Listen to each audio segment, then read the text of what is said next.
prepare to journey to a dig site where the very dust seems to whisper secrets of a forgotten age. This is not a tale of finding just another ancient bone or potsherd. It is a story of stumbling upon an impossible truth buried in the earth, a discovery that forces us to question everything we know about our past and our place in the cosmos. It begins with a team of archaeologists, a sun-scorched valley, and a find so revolutionary that it does unjust rewrite history. It shatters the timeline of life on Earth itself. The term anomaly was not first used to refer to it. The sun-drenched valley of Wadi al-Mirik, also known as the Valley of the Chariot, was referred to by the indigenous Kashari tribespeople as Haram al-Z, which literally translates as the Forbidden of Time. The air itself seemed to be thin, as if it were extended over an inconceivable abyss, and the compasses seemed to spin in circles that seemed to go on forever. As a man whose cynicism was as worn down as his field boots,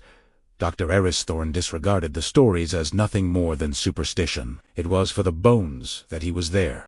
A possible treasure mine for understanding early hominid migration has been discovered via the use of satellite photography, which showed what seemed to be a hunting site from the Pleistocene epoch. The first find was a scattering of Acheulean hand axes, finely made teardrops of flint, and typical Homo erectus craftsmanship. It was a thrillingly normal discovery, with an age of around 1.2 million years. These were just what he had anticipated discovering. Subsequently, his employees discovered Layer 7. They discovered it about 10 meters distant, in the same stratigraphic stratum, and it was sealed by the same volcanic ash deposit that was dated to the same enormous antiquity. In the beginning, there seemed to be a glimmer of something that was not stone. Over the course of her doctoral studies, Lena Petrova meticulously removed the compacted dirt, therefore exposing a tool made of a metal that should not have been there. It was a blade, yet it deviated from the typical dagger in every way. The edge of the piece was serrated with a fractal accuracy that could only be seen with a microscope. It was a single piece that was flawless. The metal was a black alloy that did not reflect visible light. It was cool to the touch, even when exposed to the scorching heat of the desert, and it was completely unbreakable. No trace of rust or patina could be seen. Aris murmuré. "This is a hoax," with a tense tone in his voice. "Someone's planting artifacts."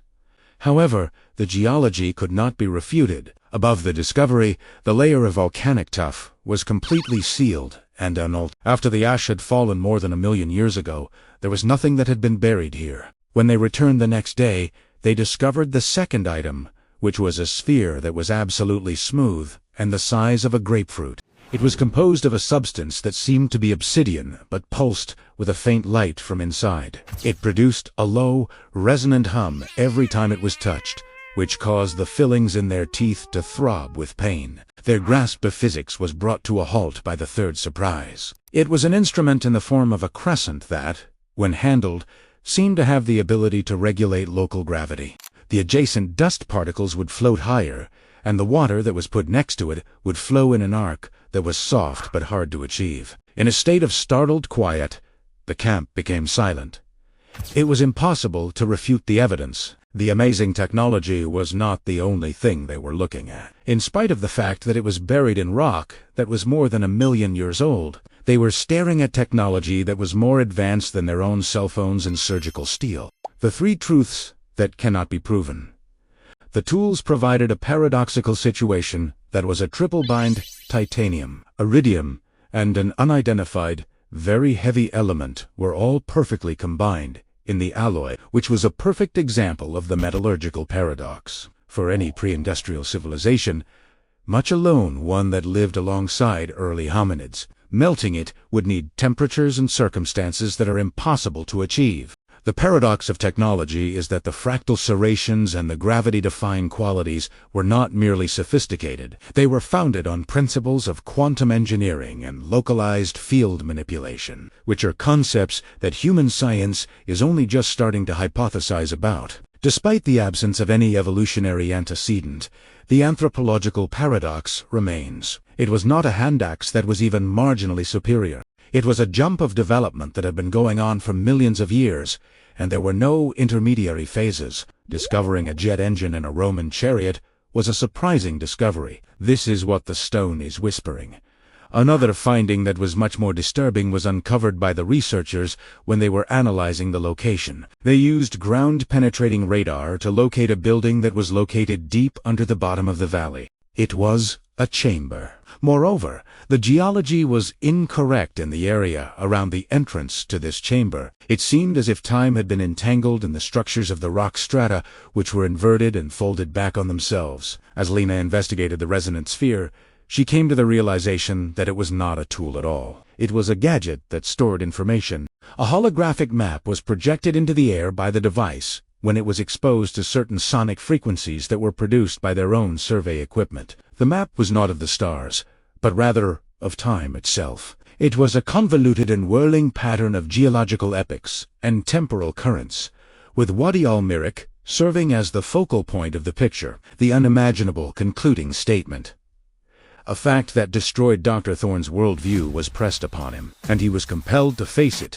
Dr. Thornton had based his career on the gradual and consistent progression of evil. These were not items that were left behind by an ancient human culture that has since vanished. They have been abandoned. One may say that this was a survival pack, a kit, or perhaps the cargo of a vehicle that had crashed. It was not a metaphor that the Valley of the Chariot took place. The so-called tools were not used for construction or hunting. The purpose of these was to navigate something that was far more enormous and dangerous than space. It turned out that the room they were standing in was neither a tomb nor a temple. The lifeboat was shut in time, and the person who was supposed to be on board, or whatever was remained of it, was still inside waiting. When it, or its vehicle, broke through the fabric of reality and crashed into a world it was never intended to see, those complex instruments were nothing more than the scattered commonplace stuff that had fallen out of its pockets. This occurred more than 1,000,000 years before the first human city was founded. There was no longer an inquiry that asked,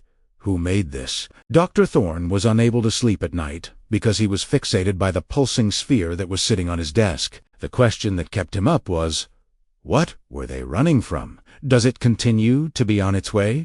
During their search, the archaeologists had discovered more than simply tools that should not have been there. In the process of unearthing a countdown, they discovered that the clock had been ticking for an extremely, very period.